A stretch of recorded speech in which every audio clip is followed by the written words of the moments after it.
Olá turma, como vão? Espero que estejam todos bem. O objetivo desse vídeo é um duplo objetivo. Para a turma que realizou a prova no dia 5 de dezembro de 2023, semana passada, esse é o vídeo de correção da prova ou da primeira prova de Direito Empresarial 1. Nesse vídeo eu vou apresentar as respostas que eu esperava receber e os critérios de correção. O objetivo é que você possa conferir a sua prova, o resultado que você recebeu, em face da correção que será feita nesse vídeo, tratando de cada questão. Além disso, para quem não tenha realizado essa prova, esse vídeo vai ficar com o objetivo de um material de revisão. Discentes de períodos futuros que estiverem estudando esta mesma disciplina em um momento semelhante, poderão usar a prova como exercício de revisão e poderão, obviamente, conferir o resultado desse exercício. Então, com esse duplo objetivo, eu deixo esse vídeo. Para o pessoal que fez a prova, eu estou à disposição para esclarecer qualquer dúvida ou qualquer aspecto específico da correção da sua prova. Inclusive, se eventualmente eu disser que esperava uma resposta aqui e você tenha respondido isso na sua prova. Então é isso, pessoal. Vamos começar a passar por cada uma das questões. Foram 9, então vamos passar por cada uma delas e vamos ver o que era a resposta esperada pelo professor. Vamos lá. Questão número 1. Elabore com base no CNPJ o nome empresarial de uma sociedade anônima que tem o CNPJ 90.488.0001-42. Pessoal, o objetivo dessa questão era saber se você tinha aprendido a utilizar o CNPJ como base para o nome. A regra para esse caso está na Instrução Normativa número 81 do DREI, de 10 de junho de 2020, já com a alteração da Instrução Normativa 112 de 2022. Você vai encontrar no artigo 18A a seguinte regra: o empresário individual, a sociedade empresária e a cooperativa podem optar por utilizar o nome de inscrição no Cadastro Nacional de Pessoa Jurídica, CNPJ, como nome empresarial, seguido da partícula identificadora do tipo societário ou jurídico, quando exigido por lei. Então, o tipo societário ou jurídico é uma sociedade anônima. O enunciado da questão já informa. E a lei, nesse caso, é o Código Civil, artigo 1160, que vai dizer que a sociedade anônima opera sob denominação integrada pelas expressões sociedade anônima ou companhia, por extenso ou abreviadamente, facultada a designação do objeto social. Então nós temos aí, na instrução normativa, a menção à possibilidade do CNPJ, seguida ou junto à regra do Código Civil, artigo 1160, que menciona a utilização ou a menção ao tipo societário. Por fim, o mesmo artigo 18A da Instrução Normativa, em seu parágrafo 1º, diz o seguinte: para os fins da utilização do número do CNPJ como nome empresarial, deve ser usado em conta apenas o número raiz, ou seja, os 8 primeiros dígitos do CNPJ. Dito isso, sabemos que são os 8 primeiros dígitos e que deve haver a menção ao tipo societário, de modo que a resposta a essa pergunta será 90.400.888 SA ou 90.400.888 Sociedade Anônima. Poderia também ser Sociedade Anônima 90.400.888. Então essa é a questão 1, o objetivo de aferir se os discentes aprenderam como se dá a aplicação do CNPJ para a criação de um nome empresarial e especificamente em relação à sociedade anônima. Questão número 2. O professor tem o seu cabelo cortado por um profissional de nome Fábio Fraga, sócio da sociedade Salão Fábio Fraga Limitada. Diga qual seja a espécie do nome empresarial desta pessoa jurídica. Bom, o objetivo dessa questão é o de aferir se você consegue identificar, em face de um nome empresarial, de que nome se trata. Salão Fábio Fraga. Vamos começar pelo final. Esse LTDA no final indica que é uma sociedade limitada. Infelizmente, isso não resolve o nosso problema, porque uma sociedade limitada pode ter firma, mas também pode ter denominação, que é as duas opções que nós temos aqui. Bom, então, para quem imagina que seja uma firma, talvez você tenha visto o nome do sócio, Fábio Fraga, então é uma firma. Mas firma não menciona objeto. Então, se tratasse de uma firma, a expressão salão não deveria estar presente. Talvez devesse haver um aditivo, Fábio Fraga e Companhia Limitada, indicando outros sócios. Mas como pode haver sociedade limitada unipessoal, Fábio Fraga Limitada também estaria correto. Esse objeto é que indica não tratar-se de firma. Objeto aqui, a menção ao salão. Mas, Cláudio, denominação, o nome do sócio está presente. Pois então, em uma denominação, não é proibida a presença do nome do sócio. Veja você a própria legislação, Código Civil, artigo 1158.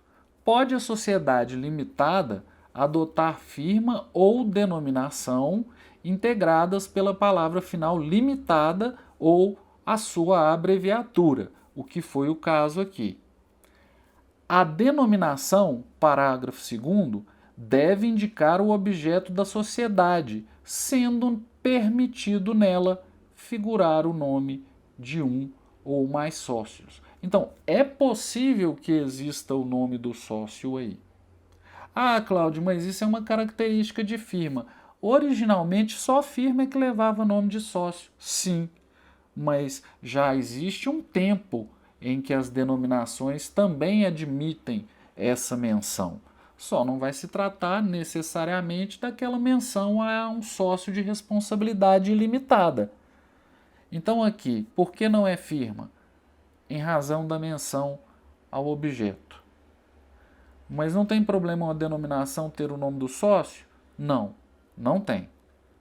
Como vocês puderam ver na própria lei, eventualmente a denominação pode trazer o nome de um ou mais sócios. Questão número 3. A quem compete legislar sobre juntas comerciais? Pessoal, aqui é a própria Constituição Federal que vai responder isso para nós no artigo 24. Compete à União, aos Estados e ao Distrito Federal legislar concorrentemente sobre juntas comerciais. Houve quem respondesse, o DREI. Não, o DREI é a União. Né? O DREI é a União. Quem tem a competência legislativa é a União, que, do ponto de vista regulamentar, em parte, o exerce por meio de órgãos. Mas a competência é da União, dos Estados e do Distrito Federal, e como nós vimos, aí vai depender da matéria. Matéria técnica compete à União. Matéria mais administrativa e voltada ao funcionamento específico da junta comercial compete aos estados ou, eventualmente, ao Distrito Federal. Então, aqui a resposta correta é a competência concorrente desses entes federados. Questão 4. Enumere os atos de registro praticados pelas juntas comerciais. Pessoal, aqui era o fácil. Eu queria que vocês enumerassem aqueles atos, não só que nós sistematizamos no nosso material de estudo, como também é mencionado, arrolado organizadamente na legislação. O artigo 32 da Lei 8.934 menciona expressamente: o registro compreende a matrícula, o arquivamento, a autenticação. Nós martelamos isso em sala de aula também, além do material em vídeo que fala desse tema. Então era matrícula, arquivamento e autenticação. Talvez alguém possa ter pensado, não, mas não é só isso, é mais amplo do que isso. E eu diria nem que seja mais amplo do que isso, mas é mais detalhado. Se você quisesse, na sua resposta, seguir o caminho, por exemplo, do Decreto 1800, ele vai falar no seu artigo 9º, compete às juntas comerciais executar o serviço de registro de empresas nele compreendido, arquivamento daquilo outro, arquivamento da outra coisa. Então ele vai mencionando vários arquivamentos, autenticação, fornecimento de certidões referentes ao que foi arquivado. Mas basicamente, gente, é arquivamento dos atos de empresário, matrícula normalmente dos agentes auxiliares e autenticação de livros do empresário ou de documentos registrados na própria junta comercial. Então era isso que eu esperava, esses 3 atos: arquivamento, matrícula e autenticação. Questão número 5. O que significa a expressão sim-rem? Bom, antes de avançar, pessoal, meu objetivo não é aqui que vocês decorem siglas. Não é isso. Eu até recebi um comentário falando: professor, eu tenho dificuldade com guardar a sigla. Não, não é esse o objetivo. O objetivo era aferir se vocês leram acerca da matéria. Porque esta sigla se refere a algo que se repete tanto no que tange a esse conteúdo do registro, que conhecer o significado, na verdade, assim, é apenas lembrar o conteúdo. Obviamente, eu esperei como resposta o significado que está na lei. Então, se você vai na Lei 8.934, no artigo 3º, você tem lá que SINREM é a abreviação de Sistema Nacional de Registro de Empresas Mercantis. Então, era isso que eu esperava como resposta.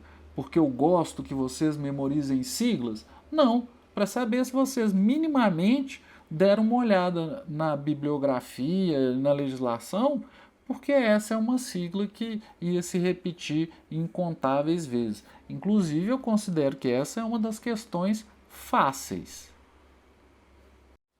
Questão número 6.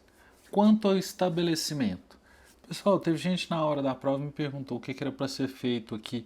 Quando vem assim uma proposição dessa, quanto ao estabelecimento, o que a gente espera é uma frase verdadeira que se refira ao estabelecimento. Então aqui o que está sendo pedido é para assinalar a questão correta. Ah, professor, mas não foi claro.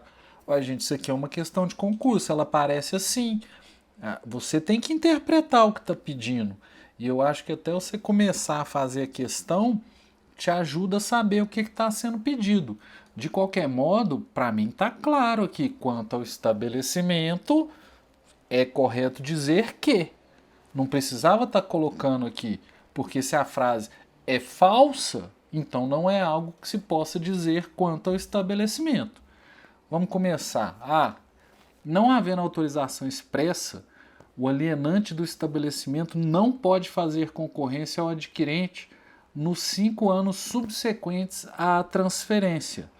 No caso de arrendamento ou usufruto do estabelecimento, essa proibição persistirá durante o prazo do contrato. Isso está na lei, gente. Isso aí é exatamente o texto do artigo 1147 do Código Civil. Não havendo autorização expressa, o alienante do estabelecimento não pode fazer concorrência ao adquirente nos 5 anos subsequentes à transferência. Parágrafo único.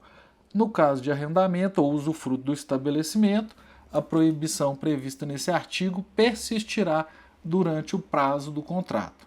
Então você tem uma frase que reproduz exatamente o que está na lei. Me parece que é a correta. Vamos conferir as outras alternativas, vamos guardar essa aí. B. Os contratos que tenham por objeto a alienação, o usufruto ou o arrendamento do estabelecimento produzirão efeitos imediatos em relação a terceiros, pela presunção de publicidade deles decorrente. Bom, o erro aqui é que a publicidade decorre do registro. Não existe uma presunção de publicidade no ato. Mais uma vez, é o disposto na lei, artigo 1144. O contrato que tenha por objeto alienação ou usufruto ou arrendamento do estabelecimento só produzirá efeitos quanto a terceiros depois de averbado à margem da inscrição do empresário ou da sociedade empresária no registro público de empresas mercantis e de publicado na imprensa oficial. Então está errado, porque não se trata de uma presunção de publicidade. É justamente um dos efeitos do registro é a publicidade, portanto, deve haver o registro. C.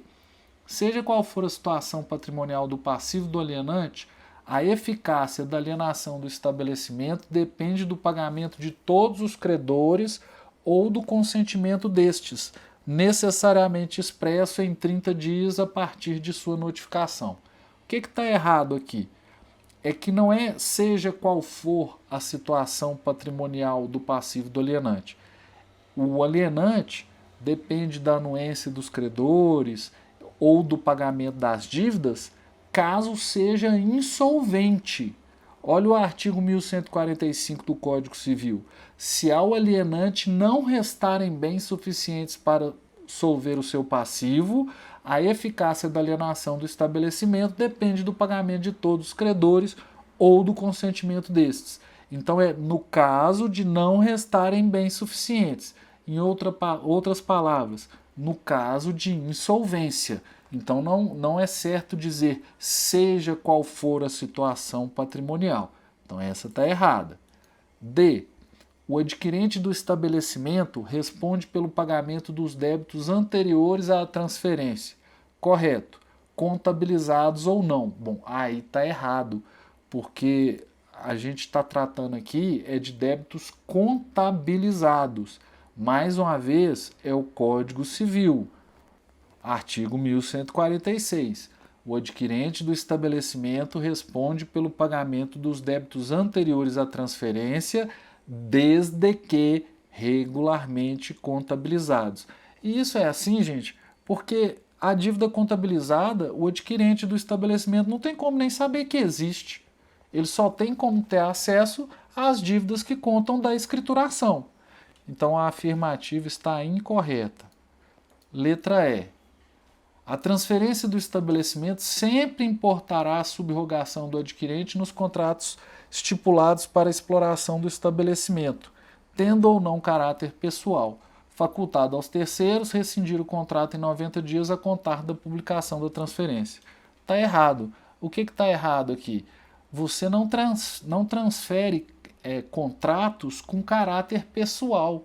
É justamente os que não têm caráter personalíssimo que são transferidos. Porque os que têm caráter personalíssimo, eles existem em razão da pessoa. Então, obviamente que eles não vão se transferir. Mas, mais uma vez, isso está expresso no Código Civil. O artigo 1148 é claro, salvo disposição em contrário, a transferência importa a subrogação do adquirente nos contratos estipulados para exploração do estabelecimento, se não tiverem caráter pessoal. Então a afirmativa está errada e a que sobrou para nós na questão 6 é a afirmativa A. É essa que deveria ser assinalada então. Questão 7. Em relação aos seguintes nomes empresariais: Companhia Sol Flamejante de Refrigeração e Sol Flamejante Ares Condicionados Limitada, assinale a afirmativa correta. Aqui, pessoal, eu esperava que vocês tivessem conferido material com conflitos entre nomes e com os critérios utilizados pelo DREI para resolver esse conflito. E com base nesses critérios, analisassem essa situação. Vamos lá, questão por questão, frase por frase. Em razão da identidade entre os nomes, não poderia haver o registro de ambos na mesma junta comercial. Bom, identidade significaria que os nomes são idênticos. E os dois nomes aqui não são idênticos. Nos termos da Instrução Normativa 81, artigo 23, parágrafo 1º, devemos considerar idêntico nomes empresariais que tenham exatamente a mesma composição de outro que já tenha sido registrado antes. E o critério para analisar essa identidade vai levar em conta o nome por inteiro, desconsiderando apenas as expressões relativas ao tipo jurídico ou ao tipo societário. Então, assim, tira o tipo societário, você escreve do mesmo jeito os dois nomes, então eles são idênticos. E por este critério, companhia Sol Flamejante de Refrigeração seria Sol Flamejante de Refrigeração. E Sol Flamejante Ares Condicionados seria Sol Flamejante Ares Condicionados. Não há identidade entre elas. Então, a afirmativa A não está correta. B. Em razão da identidade entre os nomes, não poderia haver o registro de ambos no território nacional. Bom, nós já vimos que não se trata de identidade. Mas ainda assim, aqui é questão de território nacional, porque você pode ter dois nomes idênticos registrados no território nacional, desde que um seja registrado em uma junta e outro registrado em outra junta. Então, essa frase está mais errada ainda do que a anterior. Letra C. Os nomes são semelhantes e não podem ser registrados na mesma junta comercial. Pois bem, a gente até poderia concluir que os nomes sejam semelhantes, mas nomes semelhantes podem ser registrados e serão registrados. É só na hipótese de alguém que tinha um nome registrado antes se sentir incomodado e entender que efetivamente existe a confusão, é que ele vai pleitear perante o DREI que o outro nome seja alterado. Então, o nome é registrado sim. Nomes semelhantes podem ser registrados na mesma junta. O interessado prejudicado pode pleitear a alteração desse nome, mas ele terá sido registrado. Por fim, depois de termos aferido que as afirmativas anteriores estão todas erradas, aparece a letra D. Nenhuma das afirmativas está correta. E é essa que deveria ser assinalada como resposta correta da questão número 7. Questão 8. Essa eu entendo como uma das mais fáceis, viu, pessoal? Respeito quem errou, mas para mim essa é aquele tipo de questão elementar para todo mundo acertar. Conceito de empresa e conceito de empresário, né? Assinale a alternativa correta em relação aos conceitos de empresa e empresário no direito brasileiro. Empresa é a sociedade com ou sem personalidade jurídica. Já está errado aí. Empresa não é sociedade, não é sujeito. Empresário é o sócio da empresa. Empresário não é o sócio. Se ele é sócio, o empresário é a sociedade. O empresário é quem exerce em nome próprio a atividade. Então essa frase, a letra A já começou toda errada. Letra B. Empresa é qualquer atividade econômica, ok, destinada à produção de bens. Tá, mas mais do que isso. Destinada à produção de bens, circulação de serviços. Vamos ver o resto aqui. Empresário é a pessoa natural que exerce profissionalmente a empresa e tem a receita bruta anual de até R$100 mil. Bom, não existe uma exigência de receita bruta anual para ser empresário. Para microempresa, para empresa de pequeno porte, né, esses enquadramentos, tudo bem, mas para ser empresário, não. Então isso está errado. E quando diz empresário é a pessoa natural? Pode ser, Mas não quer dizer que seja, não. Existe empresário e pessoa jurídica também. Essa frase está errada. Letra C. Empresa é atividade econômica organizada para a produção e ou circulação de bens e serviços. Empresário é o titular da empresa, quem a exerce em caráter profissional. Bom, essa não está ruim, não. Vamos guardar. Pode ser essa, mas vamos conferir se tem uma mais certa, né? Letra D. Empresa é a repetição profissional dos atos de comércio. Aí já atrapalhou tudo. Atos de comércio. A teoria da empresa é justamente feita para superar a teoria dos atos de comércio. Não faz sentido dizer que empresa é repetição de atos de comércio. Então, para nós, pessoal, a alternativa a ser assinalada na questão 8 é a letra C. Pessoal, após essa revisão das questões, chegamos à última delas, que é uma questão aberta, dissertativa, em que eu perguntei se o empresário, ou melhor, se o incapaz poderia ser empresário regular, se ele poderia exercer atividade empresarial regularmente. Então eu apresentei para a turma um espelho da prova, a gente tem lá uma resposta que seria razoável, e eu vou explicar essa resposta em outras palavras e sem me preocupar com o espelho de prova já disponibilizado no ambiente virtual de aprendizado. Sim, o incapaz pode ser empresário regular, mas apenas por exceção. Em regra, não. Por exceção, e em respeito ao princípio da manutenção da empresa, é que, em casos de continuidade da atividade, ele poderá ser empresário. Como assim continuidade? O Código Civil menciona, ou naqueles casos em que o empresário já era empresário e se tornou incapaz, a chamada incapacidade superveniente. Nesse caso, ele vai poder continuar exercendo a atividade.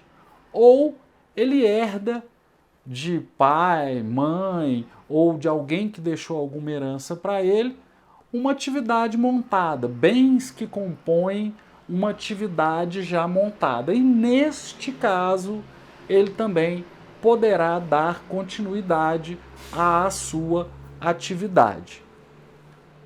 Em ambos os casos, ou em qualquer caso, há a necessidade de uma autorização judicial.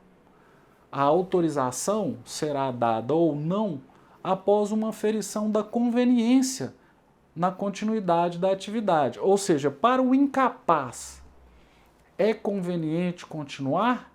Após essa verificação e com a nomeação de representantes ou assistentes a depender do caso, você terá autorização judicial que deve ser averbada na junta comercial para efeitos de publicidade na praça comercial em que aquele incapaz atuará.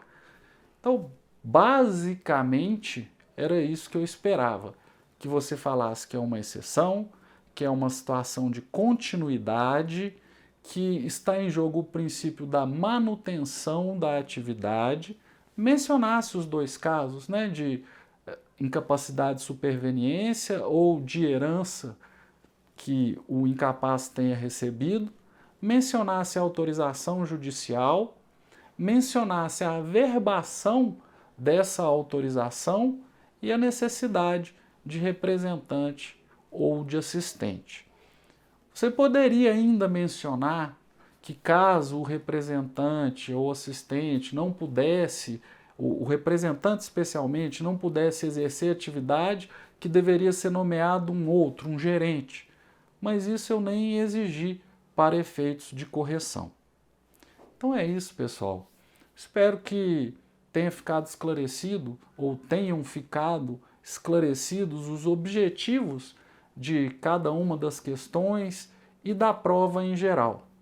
Mais uma vez, coloco à minha disposição para quem ainda tem alguma dúvida ou queira esclarecer algum ponto. No mais, pessoal, obrigado pela atenção até aqui, um grande abraço e até a próxima.